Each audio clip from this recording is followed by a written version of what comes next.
দেখো পারবে তো উঠতে? আমি উঠে যেতে পারবো, তুমি কি করে উঠবে সেটা তুমি ভাবো। দড়ি ফেলো উপর থেকে, বেয়ে বেয়ে উঠে যাবো।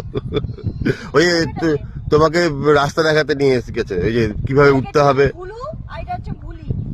ওই দেখো কিভাবে যেতে হবে দেখিয়ে দিচ্ছে। চল কি করে উঠবো, ওটা আমাকে স্মরণ করছে। চলো চলো চলো চলো, ওঠো দেখো সাবধানে উঠো কিন্তু তুমি, আমি কিন্তু উঠছি। ওঠো ওঠো ওঠো।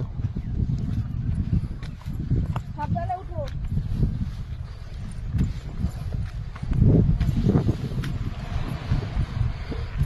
এই আমাদের মিশন সাকসেস, দেখো উঠে পড়লাম। আর পিছনেই সমুদ্র। এই দেখো সমুদ্র, বললাম না এই টিপিটাকে পার করলে ওপারটাই সমুদ্র। চলো।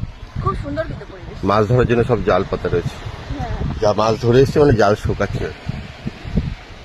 খুব সুন্দর জায়গা কিন্তু মৌসুমী রানী। পুরো সব থেকে বড় কথা হচ্ছে তুমি দীঘা বলো পুরী বলো, মানে সেই ঘিঞ্জি যে জায়গাটা, মানে মৌসুমীটা একদম শান্ত পরিবেশ। মানে কেউ যদি শান্ত পরিবেশ মানে কোনো চিৎকার চেঁচামেচি নেই, কিছু নেই, একটা শান্ত পরিবেশ যদি পছন্দ করো, আমি তো বলবো মৌসুমী রানী সব থেকে বেস্ট, মানে বেশ ভালো লাগলো। দীঘা পুরীতে এখন লোকজনের তো পুরো ঘিঞ্জি হয়ে গেছে। চলো টাটা, কেউ যদি আসো অবশ্যই আসো, ভালো লাগবে। মানে নিরিবিলি যদি কেউ পছন্দ করো, যে একটা নিরিবিলি শান্ত পরিবেশ, তো এটা বেস্ট।